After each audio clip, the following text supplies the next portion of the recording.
I'm Christine, and today we're going to be doing a little ice dyeing that's using tie-dye powder that we have in that box, and we're going to tie-dye some fabrics. And today is going to be a little bit of an experiment because we have a couple different types of fabric that we're going to be dyeing. We have some nice 100% organic hemp socks. We have a linen dress, which is something that I've had for a while, so it's been washed many times. We also have a cotton dress that I've had for a while. We could see it's, super hippy-dippy, so tie-dye should go well with it. And lastly, we have a random piece of fabric that I had, kind of a jacquard, so I'm not really sure what it's made out of. I'm just kind of interested to see what happens with these different textures. We've already pre-treated these, so we put them in a soda ash and water solution, 1 cup of soda ash per gallon of water, and we let them get pretty dry before we start the process. So next we're going to mark out the pattern, sort of do a scrunching technique on each of them in a different style, and then we dye them.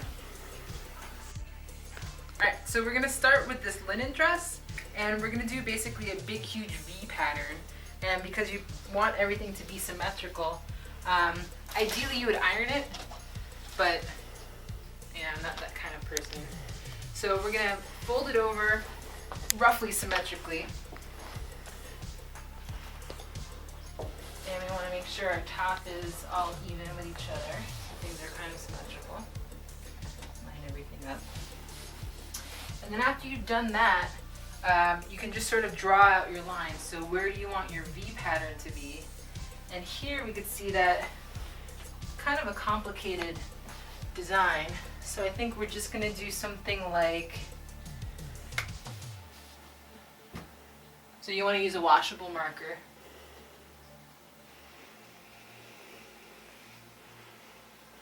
Something like that would be kind of cool. And actually we could do multiple ones, but that's going to be our main one, and this is going to be mostly on the front. And then towards the back maybe we'll do something like this. So it'd be kind of a back V. And then for the tops, maybe we'll just do something kind of like doing bands across the 2 sleeves. And for this upper portion, I think maybe we want to continue this a little bit longer and go in like that. So what we're going to do is I'm going to start scrunching it up, and this just takes a little bit of patience. I'm going to start from the bottom and do the larger one first. So we're just going to try to do small, even folds. And we'd see that it's still a little bit wet, so that actually helps a little bit with the folding process, and we want this line to add up to itself. And you can come in underneath if that helps out. Alright, so I'm going to keep squishing this, and then we'll see what we get after I've done it all. So now I've scrunched it all up, and the line is pretty much even with itself. I've used a zip tie because it's really easy to just gather it all. And to do a little reinforcement, I've also added a rubber band afterwards, but you can see that I have a pretty even fold. Alright, so I did the back side of the skirt in the same way, and you can see I sort of tried to even out these ruffles between the 2. And once again, there's a zip tie on here and a couple of rubber bands just to add a little bit of extra texture. So now we're going to do the arms. It's going to be a simple accordion fold. I just have them together, and you can basically see that I'm going to start with the outside, why not? And then basically try to line it up, but I'm going to do little folds because these are the arms, so there's going to be a little bit more texture, a little bit more room for stuff to work, and you can see that I pretty much have that all even. I can make my little creases come out. Alright, so I'm going to use a zip tie. And in this case, these ones are, you have to feed it through. So these aren't the #1 best zip ties to use, but this is what we have. And you can see that I can get a pretty tight squeeze on it. Just keeping it going here. There we go. That's super tight. That's awesome. Alright, I'm going to work on the next one. And I'll just keep going up the line. Trying to keep my little folds about the same size. I mean, the arms they're a little bit different size going along, so you can You could do different size pleats. No one's really gonna notice. Make sure I turn it so it's the right way.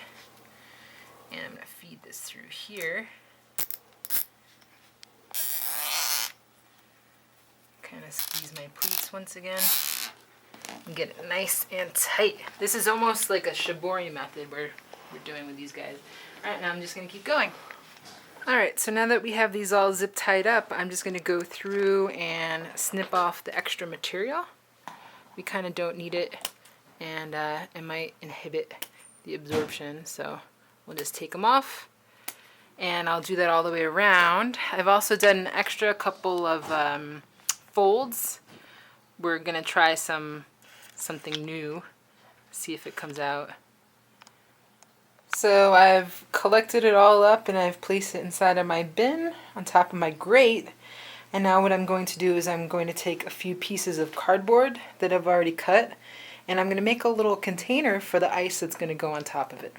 So now that I have this sort of makeshift wall built around it, you just want to make sure that you get all the edges so you don't have the ice sliding out. So that's pretty cozy in there. And then we're going to throw the ice on and some dye on. And it's fun to just remember, you know, where everything is. So that's basically one of the bottoms there, leading up to the top, and the sleeves are in there. All right, here's the dyes that we'll be using. We have golden yellow, bright green, better black, soft orange, blue violet, Kelly green, grape, scarlet, and lime squeeze. So this is the fun and exciting part coming up next. Okay, so I'm gonna be using a little spoon. I have my eyes covered, my mouth covered. If you're gonna be touching this, use gloves. I'm just gonna be super duper careful. And I'll say the color as they're going in. And I remember the middle of everything was about there. So we're gonna start with some golden yellow. And you wanna have sort of a light touch. Maybe we'll dust some over there. Maybe some up there. This is gonna get real abstract. That looks pretty good though. Our next color that we're gonna use is scarlet. I think that'll be pretty. So I'm kind of gonna do a little circle around there. Try to get a little bit more coverage. This is the sleeve. I don't know if you guys remember that. This is the bottom part. And it's way okay to mix colors. You're just gonna get a new fantastic color. I'm gonna throw in some soft orange. Kind of make this a little circle growing out.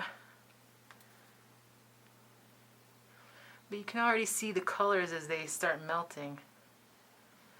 So I think I'm gonna take it easy on the orange, but I'm gonna mix some stuff together. Now I really like when orange goes into green. So it's a very vibrant green. You can do that up here. And a little bit over here. Why not? I feel like Bob Ross. We're just gonna add a little happy tree over here. See what happens when you mix orange and light green. Now I'm gonna switch over to grape. I think I want my bottom to be grape. Try to hit off the dust here. That might be pretty.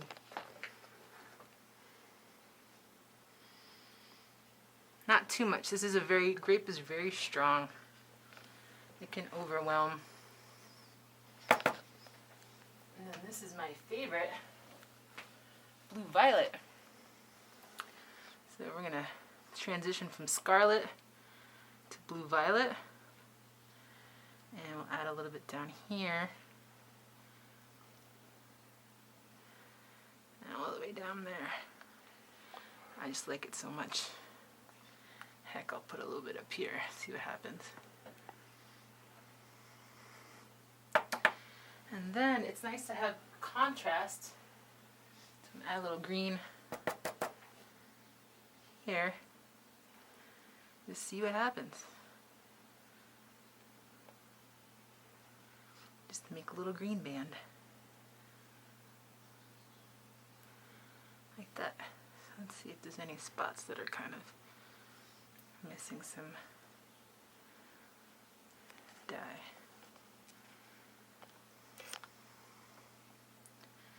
Alright, Alright, that looks good. I might add some more in spots, but I think you guys get the general idea.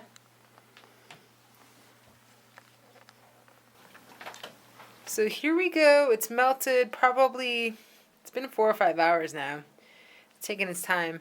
It's quite cold here today.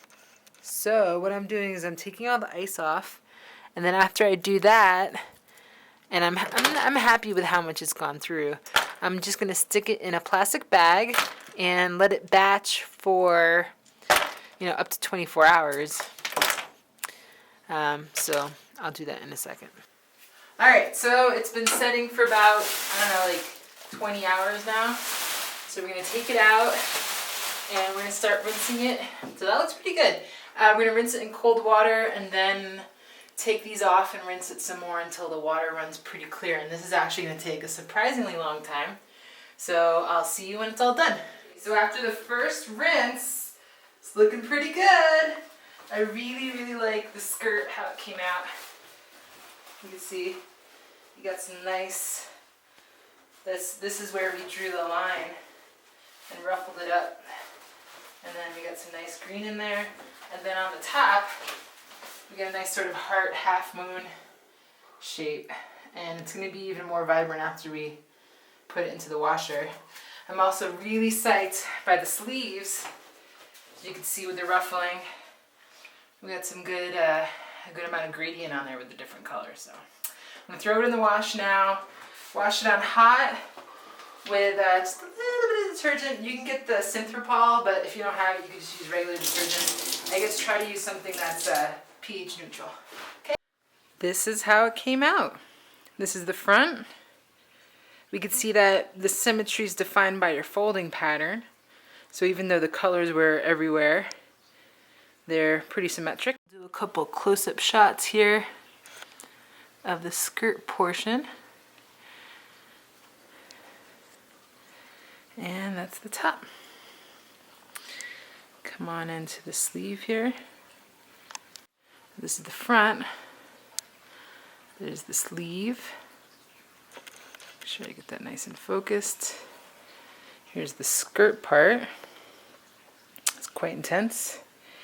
Now I'm going to flip her over so you can see the back side. And this is the back. You can see it's pretty similar. Of course there are some differences. But you can see down here that if we look at it completely from the side, we're going to get another little bit of a difference here. I ended up putting some black in this part. So there you go. Do a little walkover. There's the sleeve again. And there's the top. Thank you so much for watching this. I hope this was helpful. And please leave any comments or any questions you might have about this process. We'll be doing the other pieces next in part 2, 3, and 4 of this experiment series. Hope you enjoyed what you've seen so far.